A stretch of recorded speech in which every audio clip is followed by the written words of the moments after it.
Supreme court के अंदर क्या वाकई विपक्ष की एक बहुत बड़ी जीत होने वाली है? दो मामले ऐसे हैं जो सुप्रीम कोर्ट में एक मौजूदा समय में चल रहा है और एक मौजूदा मामले में बड़ी जीत हुई है, और ये दोनों ही मामले एक तरीके से नजीर बन सकते हैं। एक मामला जहां पर हरियाणा के अंदर ईवीएम मशीन, देश के इतिहास में पहली बार हुआ कि ईवीएम मशीन उसको सुप्रीम कोर्ट के अंदर खोला गया।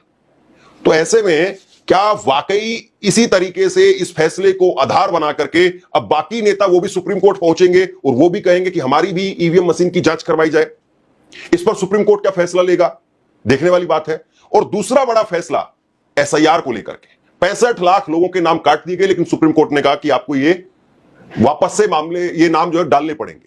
अब इन दोनों मामलों को लेकर के, क्योंकि बिहार का अगर मामला, एसआईआर का मामला अगर आगे बढ़ जाता है तो जाहिर सी बात है फिर पूरे देश में यही एसआईआर होने वाला है, इसी तरीके से एसआईआर होने वाला है। लेकिन अगर सुप्रीम कोर्ट ने अपना डंडा लगाया या सुप्रीम कोर्ट ने इसमें अपनी तरफ से कुछ सख्ती दिखाई तो फिर पूरे देश में एसआईआर को लेकर के एक बड़ी राहत मिलेगी। तो दो बड़े मामले, दोनों मामले देश में, पूरे देश में असर डालेंगे, और इसको लेकर के क्या कुछ हो सकता है, क्या संभावना है, और इसी को लेकर के मैंने सुप्रीम कोर्ट के सीनियर एडवोकेट नरेंद्र मिश्रा, उनसे बात की, उनसे समझा, बारीकी से समझा कि क्या ये वाकई एक रास्ता खुल गया है। और उन्होंने जो बातें बताई हैं, निश्चित तौर पर हो सकता है कि बीजेपी की टेंशन, बीजेपी की धड़कनें अब बढ़ सकती है। और सबसे बड़ी बात यह है, नरेंद्र मिश्रा उस कमेटी के मेंबर थे जिन्होंने सुप्रीम कोर्ट में ईवीएम मशीन को खोला। तो इस खबर को, इस इंटरव्यू को आप सुनिए, आपको समझ में आएगा। नरेंद्र मिश्रा कई बड़े खुलासे कर रहे हैं। इस सबसे बड़ी बात यह है कि ये जो ईवीएम मशीन मंगवाई गई थी, वहां पर सुप्रीम कोर्ट के रजिस्ट्रार थे और आप नरेंद्र मिश्रा जी इसमें खुद मेंबर भी थे। इनकी मौजूदगी में ईवीएम मशीन जो है खुली। तो सबसे पहले मैं आपसे मिश्रा साहब यही जानना चाहता हूं कि क्या ये वाकई ये कहा जा सकता है कि अब जिस तरीके से पहला मामला निकल करके सामने आया कोर्ट में, अगर कोई एक मामला निकल करके सामने आया तो फिर उसके बाद में हवाला दिया जाता है उसी तरह से मामलों का। तो ऐसे में सुप्रीम कोर्ट ने ईवीएम मशीन मंगवाई, तो क्या ये बाकी आगे भी और उम्मीद जगाता है? और हुआ कैसे था ये, क्योंकि आप तो वहां पर मौजूद थे, हुआ कैसे था ये बताइए। धर्मेंद्र जी, ये बड़ा विषय है भारत देश के लोकतंत्र का, और जिसमें ईवीएम पर आधारित पूरे देश के विभिन्न चरणों के चुनाव होते, चाहे लोकसभा हो या विधानसभा हो। साथ में अब आजकल तो चुनाव निचले स्तर के भी होने लगे, पंचायत, नगर पंचायत वगैरह भी आप देखते हैं। गड़बड़ियां निचले स्तर के पंचायत वाली थी। एक चुनाव को लेकर के था, ये घटना हरियाणा की है, और हरियाणा का वो कैंडिडेट जो अभी कल जीता हुआ साबित हुआ है, उसके लिए 3-4 बड़े प्रमुख और बड़ी ही नजीर वाला जजमेंट रहा इसमें।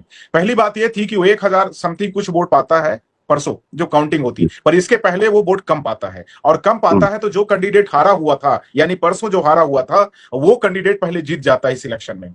अब वो धीरे धीरे करके वो अपनी गड़बड़ियों का हवाला देता है, ट्रिब्यूनल कोर्ट जाता है। ट्रिब्यूनल का मतलब होगा एसडीएम, तहसीलदार, कलेक्टर, इस तरह से वो आगे बढ़ता है प्रोसेस में। फिर धीरे से वो हाई कोर्ट चंडीगढ़ भी जाता है। चंडीगढ़ जो हाई कोर्ट से भी उसको कुछ रिलीफ नहीं मिलती है, और सीधा matter Supreme Court justice honourable justice Dipankar Datta ji के बेंच पर आ जाता है।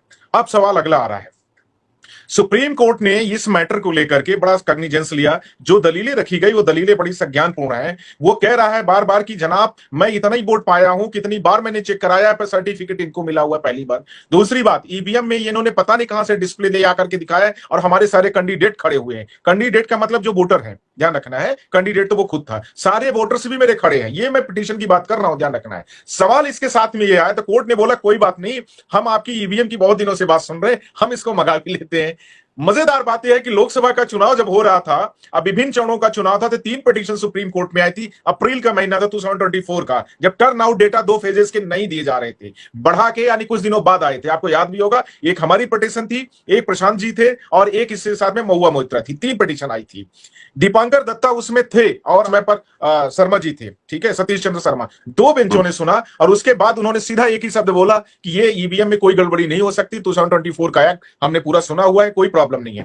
पर सवाल यह है कि जब प्रत्यक्ष है तो उसकी प्रमाण की आवश्यकता क्या है? वैसे ही समझना है जैसे योगेंद्र यादव जी ने परसों जब हियरिंग हो रही थी, तो जिनको मृतक, जिन व्यक्तियों को घोषित कर दिया गया था, उन मृतक को वहां पर साक्षात ले जाके दिखा दे कि वोटर लिस्ट में इनको मृतक दिखाया गया और ये देखिए यहां खड़े हैं। वही ईवीएम के साथ भी पैरेलल घटनाएं घट रही थी। जिस ईवीएम के बारे में बोला जा रहा था कि इसमें कोई छेड़छाड़ नहीं हो सकती, जिस ईवीएम के बारे में बोला जाता है इसमें कोई गड़बड़ी नहीं हो सकती, जिसके बारे में अकाउंटेंसी में कोई प्रश्न चिन्ह नहीं था, जिस अकाउंटेंसी को लेकर के कैंडिडेट का जीत हार का विषय डिक्लेयर होता है, जिसके आधार पर पूरा इलेक्शन कमीशन सर्टिफिकेट जारी करता है, ये सारी चीजें उसमें थी और सब में गड़बड़ियां साबित हुई। कोर्ट ने रजिस्ट्रार को, हमारे सुप्रीम कोर्ट के, वहां पर बोला कि इलेक्शन कमीशन जो हरियाणा के हैं वो इस ईवीएम मशीन कंसर्न जो पोलिंग की मशीनें हैं, 2-3 पोलिंगों के लेकर के थी, वो ले आकर के सुप्रीम कोर्ट में जमा करें। सुप्रीम कोर्ट में जमा कराया गया। सुप्रीम कोर्ट के ही अदालत के ही हमारे ही जो वहां पर रजिस्ट्रार थे, उन रजिस्ट्रार की ड्यूटी लगाई गई कि इस ईवीएम को आप अपनी निगरानी में रखिए और निगरानी में रख करके इसकी पूरी चेकिंग करिए। चेकिंग का मतलब कितनी टोटल वोट पड़े,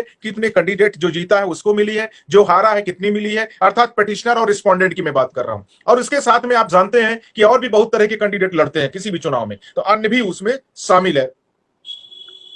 जैसे ही ईवीएम का डिस्प्ले शुरू हुआ है, आप यकीन नहीं करेंगे, अन्य की वोटों को हटा दिया गया और इसके साथ में जैसे कैंडिडेटों की बातें, जो दोनों कैंडिडेट में जो कंटेस्ट होकर के यहां आया है, जो कैंडिडेट यहां पर जीता हुआ है, 2 साल कुछ महीने हो गए उसको जीते हुए, 2022 का चुनाव था, आप तो पूरा सब कुछ देखे हैं उसमें से मैं थोड़ा सा ऐड ऑन कर देता हूं, हाँ, कर देता हूं। ये 2 नवंबर 2022 का मामला था। एक जो हारे हुए उम्मीदवार थे उनका नाम है मोहित कुमार, और जो जीते हुए उम्मीदवार थे उनका नाम था कुलदीप। और भी सुप्रीम कोर्ट में कल जब गिनती हुई तो 1051 वोट वो मिले हैं मोहित कुमार को और 1000 वोट मिले कुलदीप को। कुलदीप 51 वोट से हार गए। पहले कुलदीप को 300 वोटों से जीता हुआ बताया गया था। राइट। टोटल जो है 3267 वोट है वहां पर उस गांव में टोटल डाली गई थी। मैं आपसे ये समझना चाह रहा हूं मिश्रा जी, ये एक मामला है, ठीक है, इसमें जीत भी हो गई है, तो क्या इस आधार पर अब देश में कल को कोई और भी जाकर के सुप्रीम कोर्ट के अंदर चैलेंज कर सकता है कि भाई मुझे भी गड़बड़ लग रही है, मेरी सुनवाई नहीं हो रही? क्योंकि यहां पर भी मोहित मलिक ने डीएम को जाकर के कहा, डीएम से कहा कि भाई आप चेक कीजिए वीडियो रिकॉर्डिंग थी, वीडियो रिकॉर्डिंग देखी गई। वीडियो रिकॉर्डिंग में बूथ नंबर 69 उसमें साफ तौर पर दिख रहा था कि वोटों का जो सीक्वेंस था उसको बदल दिया गया। तो जो कैंडिडेट देखता है, अब जाहिर सी बात है कोई भी आदमी जब चुनाव लड़ता है तो वो बारीकी से सारी चीजों को देखता है। तो कल को कोई दूसरा कैंडिडेट वो आकर के सुप्रीम कोर्ट में इस तरीके से कि आपने एक रास्ता खोल दिया है, एक रास्ता खुल जाए तो फिर आसानी हो जाती बाकी लोगों के लिए। आगे का रास्ता इसमें क्या हो सकता है वो बताइए। देखिए, अब इसमें 3 रास्ते हम लोगों के लिए पूरी तरीके से ओपन हो गए हैं। पहला रास्ता यह हुआ कि जो कैंडिडेट अभी विभिन्न प्रकार की गड़बड़ियां ईवीएम को लेकर के होती थी, ये कहा जाता था कि हम इस स्विच को दबाए हैं बटन को और वो फला नंबर कंसर्न वोट जा रही है हमारी। एक तो ये पॉइंट खुल गया, अर्थात डेमो मशीन हो या इलेक्शन के दौरान पर जो वीडियो बनाई जाती थी, आप देखे होंगे कैंडिडेट वोट डाल रहा है कांग्रेस पार्टी को, जा रही है भाजपा पार्टी को। ये कंसर्न खुल गया रास्ते का। दूसरा कंसर्न खुल गया कि जिस प्रकार से 8 या 10 बार फ्रिक्वेंटली तरीके से कोई भी व्यक्ति, माइनर हो, ये जो लोकसभा के चुनाव में भी हुआ था, बार वोट डाला है कंसर्न व्यक्ति, तो वो वीडियोग्राफी के हिसाब से चेक करके, जिसकी वीडियो भी पब्लिश हुई थी चुनाव के दौरान में, आपको याद होगा, एटावा का कहां का था, तो उस तरीके की भी जो गड़बड़ियां हैं वो भी इसके अंदर में अब आएंगी, क्योंकि कैंडिडेट वीडियोग्राफी भी ले आएगा और वो कंसर्न वो वीडियोग्राफी के बिहाफ पर यह बोला जाएगा कि सुबह से लेकर के शाम तक 5 बजे तक जब तक की पोलिंग हुई है उस व्यक्ति को देखा जाए कितनी बार आया और कितनी बार वोट डाल के जा रहा है। तो वो भी खुल गया रास्ता, क्योंकि यहां वीडियोग्राफी पे भी चेक किया गया था डीएम के लेवल पर, ध्यान रखना है। तीसरा इसके साथ में नेक्स्ट पॉइंट जो बार डेटा और अकाउंटेंसी को लेकर के है कि ईवीएम में 4 बार वोटें, हमें मान लीजिए मैं कैंडिडेट हूं, मैं हार गया, मैंने दोबारा बोला डीएम से नहीं मैं जीता हूं, आप चेक करिए, चेक किया मैं जीत गया, फिर सामने वाला कंसर्न बोला नहीं नहीं आप दोबारा अकाउंटेंसी कराइए, वो जीत गया। ऐसी भी गड़बड़ियां आप सुप्रीम कोर्ट तक आ जाया करेंगी। अर्थात तीनों चारों पॉइंटों के लिए अब रास्ता सुप्रीम कोर्ट में खुल गए और जांच अब सुप्रीम कोर्ट खुद भी अपने कोर्ट रूम में मंगा के कराया करेगी,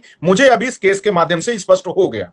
साथ ही साथ में लोकसभा के जो विभिन्न कैंडिडेट अलग अलग स्टेट लेवल के हाई कोर्टों में चुनाव पर अभी पेंडिंग है, उनके लिए भी एक नजीर हो गया कि वो भी कोर्ट, कंसर्न हाई कोर्ट है जहां पर जिनका मामला पेंडिंग है, वहां पर ईवीएम मंगा करके चेक कराने की प्रथा शुरू हो गई है। ये